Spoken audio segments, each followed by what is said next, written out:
Liverpool sacré champion d'Angleterre, Thomas Meunier quitte le PSG, l'OM de retour à l'entraînement et les dernières infos du mercato en Europe. C'est parti pour ce JT Made in Foot du 26 juin.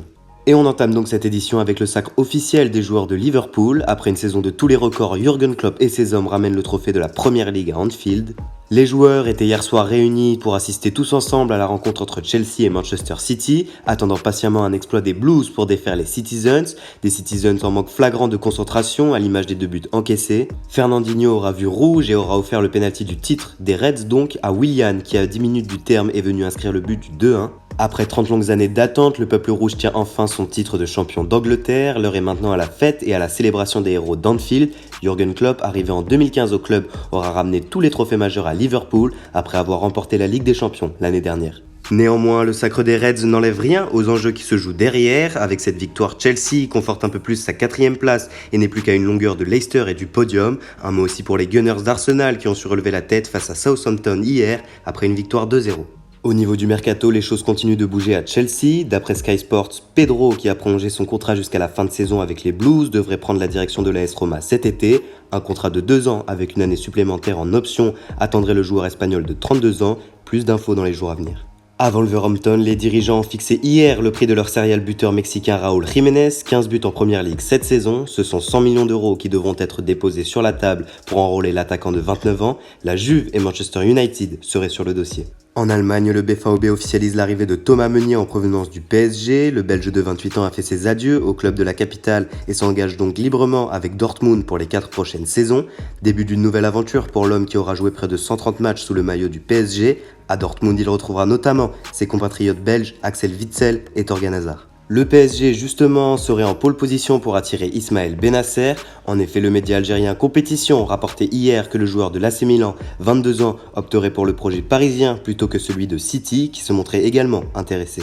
Toujours dans la capitale, RMC Sport rapporte ce matin, comme pressenti depuis quelques jours, que Layvin Kurzawa est en passe de signer un nouveau contrat avec le Paris Saint-Germain. Alors que son contrat expirait ce 30 juin, les dirigeants franciliens s'apprêteraient à lui offrir une prolongation de 4 années supplémentaires. Sur la Côte d'Azur, c'est officiel, l'OGC Nice annonce la signature du franco-ivoirien Hassan Camara, leur 4e recrue estivale. Le latéral gauche de 26 ans débarque de Reims contre la somme de 4 millions d'euros. À Amiens, c'est officiel, Christophe Jallet, 36 ans, a annoncé aujourd'hui dans les colonnes de l'équipe qu'il mettait un terme à sa carrière de joueur. Il vaut mieux s'arrêter maintenant, s'exclame l'ex-lyonnais, passé notamment par l'OL donc et le Paris Saint-Germain. Le Charentais aura connu une carrière pleine en France et aura porté le maillot de l'équipe de France à 16 reprises. Après Jérémy Mathieu hier, le football français dit au revoir à Christophe Jallet aujourd'hui et lui souhaite bonne chance pour ses futurs projets.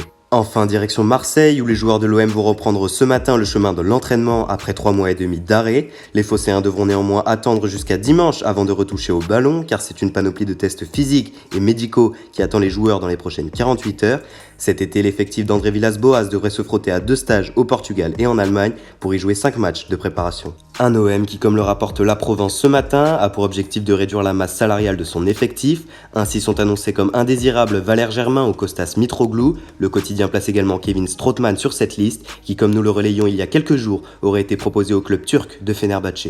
Traversons maintenant les Alpes pour se rendre en Italie, où le transfert d'Arthur et de Pjanic fait évidemment couler beaucoup d'encre ce matin. Un transfert qui serait fait, indique Tuttosport à sa une. Comme nous le relayons depuis quelques jours, la double transaction entre le Barça et la Juventus est donc sur le point d'être conclue. Ainsi, les Blaugrana vont payer 60 millions d'euros hors bonus pour le Bosnien et les Bianconeri 70 millions d'euros hors bonus pour le Brésilien.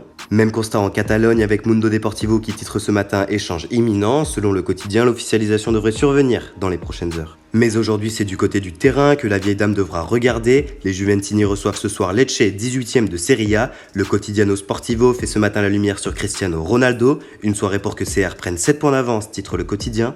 En effet, en cas de victoire ce soir, CR7 et ses coéquipiers peuvent prendre provisoirement 7 longueurs d'avance sur la Lazio Rome et 11 sur un Inter qui semble plus que jamais largué dans la course au Scudetto. On termine ce tour d'Europe en Espagne avec la 31e journée de Liga qui s'est achevée hier soir. Sale soirée pour les joueurs du SC Valence qui se sont inclinés 1-0 sur la pelouse de Eibar. Fracassé titre ce matin le Super Déporté. En effet, le club tchèque perd des points importants dans la course aux places européennes et se situe 8e à 3 points de Getafe, 5e. Enfin, ce soir sera entamée la 32e journée de l'exercice, ouverture du bal avec le FC Séville qui reçoit Valladolid. Faut pas interdit pour les Sévillans qui ce soir 22h auront donc l'occasion de reprendre provisoirement la 3e place et 1 point d'avance sur l'Atlético Madrid qui demain à la même heure recevra Alaves. Merci à tous de nous avoir suivis, n'hésitez pas à vous abonner, commenter, liker la vidéo et à nous suivre sur les réseaux. Et quant à nous, on se retrouve demain pour un nouveau JT Made in Foot.